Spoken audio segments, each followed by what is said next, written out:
বন্ধুরা, নস্ট্রাডামুস নামটি শুনলেই আমাদের মনে আসে রহস্য, আতঙ্ক আর ভবিষ্যতের অদ্ভুত বার্তা। প্রায় 500 বছর আগে লেখা তার লেস প্রফিটিস বইয়ের অনেক ভবিষ্যৎবাণী আজও মানুষের অবাক করে দেয়। হিটলারের উত্থান থেকে শুরু করে ফরাসি বিপ্লব কিংবা সাম্প্রতিক মহামারী, অনেকেই বলেন নস্ট্রাডামুস সবকিছুই পূর্বাভাস করেছিলেন। কিন্তু আজ আমরা আলোচনা করব তার এক বিশেষ ভবিষ্যৎবাণী নিয়ে, অগ্নির রাজত্ব বা কিংডম অব দ্য ফায়ার। গবেষকদের মতে এটি সরাসরি মধ্যপ্রাচ্যের দিকেই ইঙ্গিত করে। প্রশ্ন হলো, তাহলে কি আসছে? নতুন যুদ্ধ?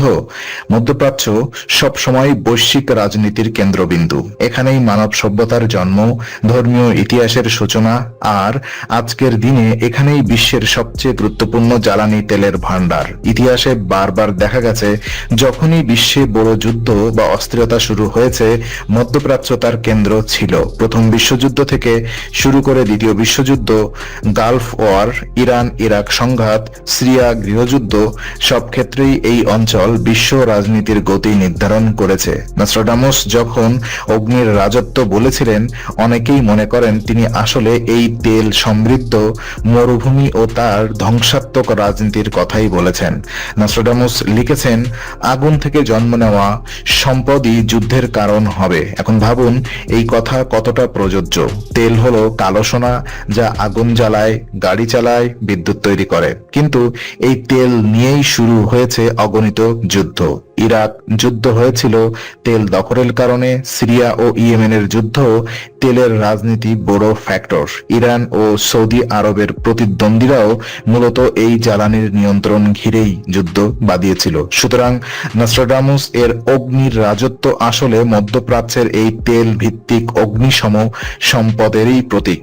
বর্তমান প্রেক্ষাপট এবং ইসরায়েলের এবং একই সাথে প্যালেস্টাইন ইসরায়েল যুদ্ধের সংঘাত নিয়ে যদি আমি আলোকপাত করি, তো আজকের দিনে সবচেয়ে আলোচিত ইস্যু হলো ইসরায়েলের ফিলিস্তিনির যুদ্ধ। গাজা উপত্যকায় যা চলছে তা শুধু স্থানীয় সংঘাত নয়, বরং প্রতিফলন ছড়িয়ে পড়ছে পুরো মধ্যপ্রাচ্যে। ইরাক প্রকাশ্যে ফিলিস্তিনের পক্ষ নিচ্ছে, অন্যদিকে আমেরিকা ইসরায়েলকে সমর্থন করছে। নস্ট্রাডামুস এর ভবিষ্যৎবাণীতে ছিল পূর্বের আগুন পশ্চিমে ছড়িয়ে পড়বে। অনেকেই বলেন এই সংঘাতই সেই আগুন যা ছোট জায়গা থেকে ছড়িয়ে পড়ে বিশ্বকে গ্রাস করতে পারে। নস্ট্রাডামুস আরেকটি লাইনে লিখেছেন, দুই মহাশক্তি মরুভূমির কেন্দ্রে আগুন জ্বালাবে। বিশ্লেষকদের মতে এটি ইরান ও সৌদি আরবের প্রতীক হতে পারে। একদিকে ইরান শিয়া মুসলিম বিশ্বের নেতা, অন্যদিকে সৌদি আরব সুন্নি মুসলিম বিশ্বের নেতা। তাদের এই বিরোধ শুধু ধর্মীয় নয়, বরং রাজনৈতিক, অর্থনৈতিক এবং সামরিক প্রভাব নিয়েও। যদিও সাম্প্রতিক সময়ে চীনের মধ্যস্থতায় তারা সম্পর্ক স্বাভাবিক করার চেষ্টা করেছে, কিন্তু অভ্যন্তরীণ দ্বন্দ্ব আবারও যুদ্ধ ডেকে আনতে পারে। নস্ট্রাডামুস কি সেই ভবিষ্যৎই বলেছিলেন? তো এদিকে নস্ট্রাডামুস সতর্ক করেছিলেন, অগ্নির রাজত্ব একা যুদ্ধ করবে না, মহাশক্তিরা আগুনে তেল ঢালবে। এর বাস্তব ছবি আজ আমরা স্পষ্ট দেখতে পাচ্ছি। আমেরিকা, রাশিয়া, চীন সবাই মধ্যপ্রাচ্যে নিজেদের প্রভাব বিস্তারের চেষ্টা করছে। আমেরিকা ইসরায়েলের মিত্র, রাশিয়া সিরিয়া ও ইরানের পাশে, আর চীন অর্থনৈতিক বিনিয়োগের মাধ্যমে এই অঞ্চলে প্রভাব বিস্তার করছে। এর মানে মধ্যপ্রাচ্যে নতুন যুদ্ধ হলে তা কেবল আঞ্চলিক থাকবে না, বরং বিশ্ব শক্তিদের টেনে আনবে, আর তখনই সেটি বিশ্বযুদ্ধের আকার নিতে পারে। একটা বড় প্রশ্ন হলো, যদি মধ্যপ্রাচ্যে নতুন যুদ্ধ শুরু হয়, তবে তার প্রভাব কি হবে? নস্ট্রাডামুস লিখেছিলেন, আগুন থেকে জন্ম নেবে দুর্ভিক্ষ। এই কথাকে অনেকেই ব্যাখ্যা করেন অর্থনৈতিক মন্দা হিসাবে, কারণ যুদ্ধ শুরু হলে তেলের দাম আকাশ ছোঁয়া হবে। শিল্প, ব্যবসা, পরিবহন সব খাতেই প্রভাব পড়বে। বিশ্বজুড়ে মুদ্রাস্ফীতি বাড়বে, দরিদ্র দেশগুলো ভয়াবহ সংকটে পড়বে। অর্থাৎ মধ্যপ্রাচ্যে যুদ্ধ মানে কেবল স্থানীয় সমস্যা নয়, বরং বৈশ্বিক অর্থনীতির পতন।